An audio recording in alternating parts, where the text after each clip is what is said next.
had always believed in love. The kind of love that made you feel alive. The kind that made even the most mundane moments feel extraordinary.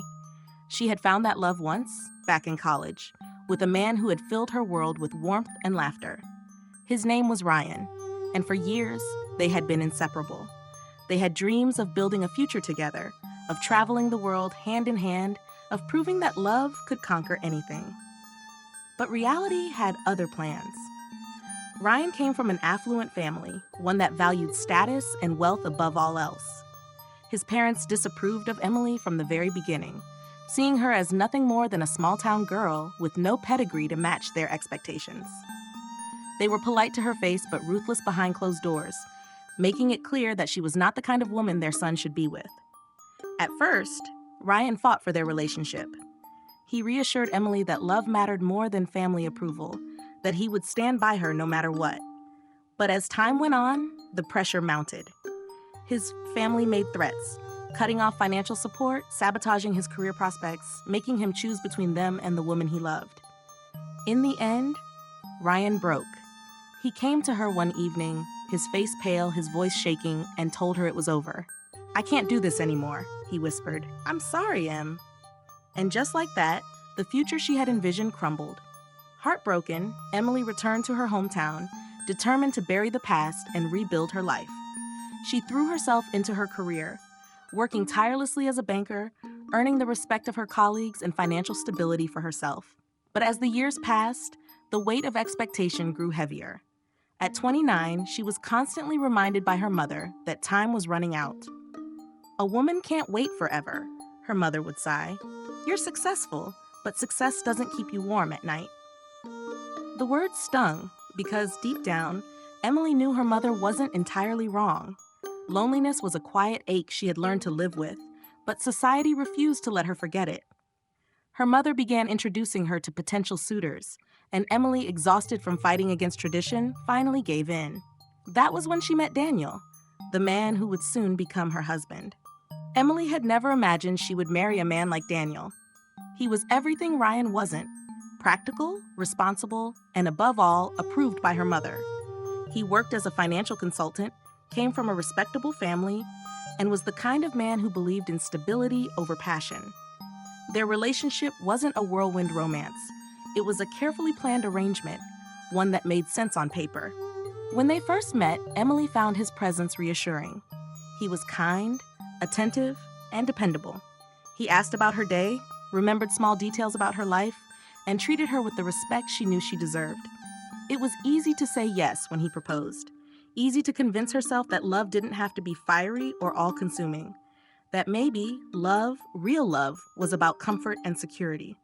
Their wedding was beautiful, the kind of ceremony her mother had always dreamed of for her. The church was adorned with white roses, the air filled with the scent of fresh lilies, and the soft murmur of guests whispering about what a perfect couple they made. Emily smiled through it all, grateful that, at the very least, she wasn't alone anymore. She told herself she was happy. She told herself that this was the right choice. But deep down, a quiet voice whispered otherwise. The first few years of their marriage were peaceful. They bought a house in the suburbs, a beautiful 2-story home with a white picket fence and a garden that Daniel meticulously maintained. He was a good husband, never unkind, never neglectful. They had dinner together every night, talked about their days, and made plans for the future. But something was missing. Emily knew it, even if she never dared to say it out loud. She went through the motions of being a wife, but her heart never quite settled. The love she had convinced herself she could build with Daniel never fully took root. She tried to ignore it.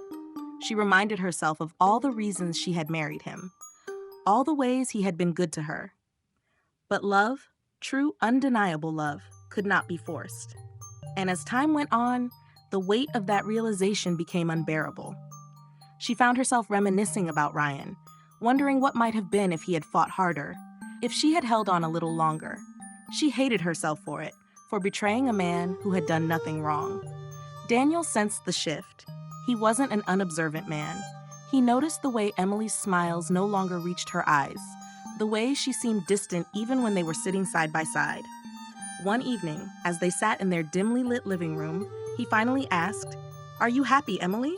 His voice was quiet, but there was an undeniable weight to his words. Outside, they seemed like the perfect couple, stable, composed, unshaken by life's uncertainties. But inside, Emily felt like she was suffocating. Then, one afternoon, she saw him. It had been nearly 8 years since she last laid eyes on Ryan, and yet he looked almost the same. A little older, a little more worn by time, but still unmistakably him.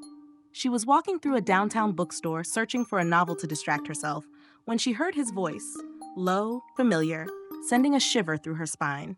She turned, and there he was, standing by the shelves, flipping through the pages of a book he probably had no intention of buying. Their eyes met, and for a moment, the world around them faded. "Emily?" His voice was a mixture of shock and something else.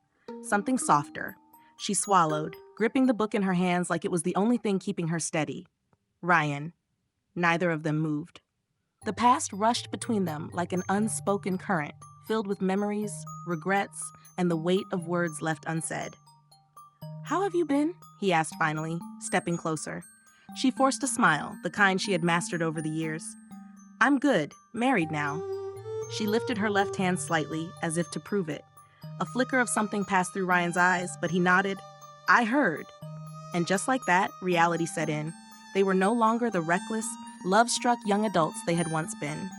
They were two people who had lived separate lives, made different choices, and yet here they were, standing in front of each other as if the universe had decided to play a cruel joke. They talked, cautiously, carefully, about surface-level things. His job, her house, the places they had traveled. But beneath every word was the undeniable truth. The connection between them had never really faded. When it was time to part, Ryan hesitated. "Emily," he said, his voice softer now. "Are you happy?" The question struck her like a blade. She opened her mouth, ready to lie like she always did, to say, "Of course." But for some reason, the words wouldn't come. Instead, she looked at him, really looked at him, and for the first time in years, she let herself feel the ache she had buried. "I don't know," she whispered. Ryan nodded, as if he had expected that answer. He gave her a small, sad smile, then took a step back. "Take care, Emily." And just like that, he was gone again. But this time, the emptiness he left behind felt unbearable. That night, Emily lay awake in bed, staring at the ceiling. Daniel's steady breathing beside her was the only sound in the dark room, but her mind was anything but quiet. Seeing Ryan again had unearthed something she had spent years trying to bury. She had convinced herself that her life was fine, that her choices were logical. That love, the kind that consumed and overwhelmed, was nothing more than a fleeting illusion. But now she wasn't so sure. She turned onto her side, watching Daniel's sleeping form. He was a good man, kind, dependable, someone who had always made her feel safe. But as she lay there, she realized with quiet devastation that she had never truly felt alive with him. She had built a life on stability, not passion, on comfort, not longing. And yet, for years, she had told herself that was enough. The next morning, as she sipped her coffee, she considered telling Daniel about her encounter with Ryan. But what would she even say? That seeing an old love had made her question everything? That she suddenly felt like a stranger in her own life? Instead, she swallowed it down like she did with every other uncomfortable truth and went about her day as if nothing had changed.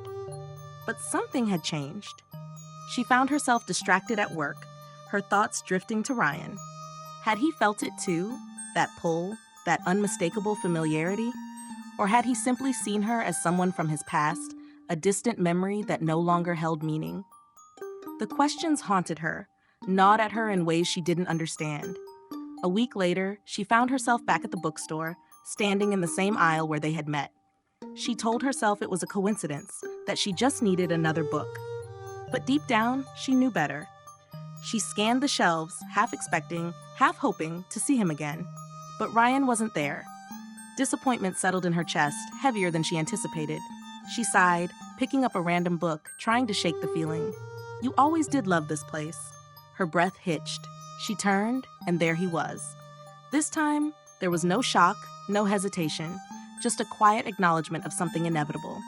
They spent the next hour talking, not about the past, but about life now. His job, her writing, the little things that made up their separate worlds. And yet every word carried an undercurrent of something deeper, something neither of them could name. As they stepped outside, Ryan looked at her carefully. "You don't seem happy, Emily." She wanted to deny it. She wanted to tell him he was wrong. But she couldn't. Instead, she met his gaze and for the first time in years, spoke the truth. "I don't know what I am." Ryan studied her for a long moment, then exhaled. "Maybe it's time you figured that out." And with that, he walked away, leaving her standing there, heart pounding, knowing he was right. Emily stood frozen, watching Ryan disappear into the crowded street. His words echoed in her mind. Maybe it's time you figured that out. She had spent years avoiding that exact thought, choosing the safe path, the predictable life, the one that didn't require risk. But in that moment, as she stood alone outside the bookstore, she realized she wasn't sure who she was anymore. That night, she sat across from Daniel at the dinner table, pushing her food around her plate. He was talking about his day, about meetings, deadlines, a coworker's upcoming wedding, but Emily barely heard a word. The weight of everything she had been suppressing for years pressed down on her, making it hard to breathe. She glanced at Daniel, at the man she had promised to love forever, and for the first time, she wondered if she had made a mistake. "Are you okay?" Daniel finally asked, noticing her silence. Emily hesitated, gripping her fork tightly. She wanted to tell him the truth, that she felt lost, that seeing Ryan had made her question everything, that she didn't know if the life they had built together was truly the one she wanted. But how could she say that? How could she hurt him like that? "I'm just tired," she lied, forcing a small smile. Daniel nodded, accepting her answer without question. He had never been the type to press too hard to dig beneath the surface. Maybe that was the problem. Maybe she had spent so much time pretending to be okay that he had stopped looking for signs that she wasn't. Days passed, but the feeling didn't fade. If anything, it grew stronger, gnawing at her every waking moment. She found herself replaying old memories, remembering the way she had once laughed freely, dreamed fearlessly. Had she really changed so much? Or had she simply let herself become someone she was never meant to be? One evening, as she stood in front of the bathroom mirror, she barely recognized the woman staring back at her. And for the first time in years, she allowed herself to ask the question she had been avoiding. Am I truly happy? The answer was terrifying, because deep down she already knew.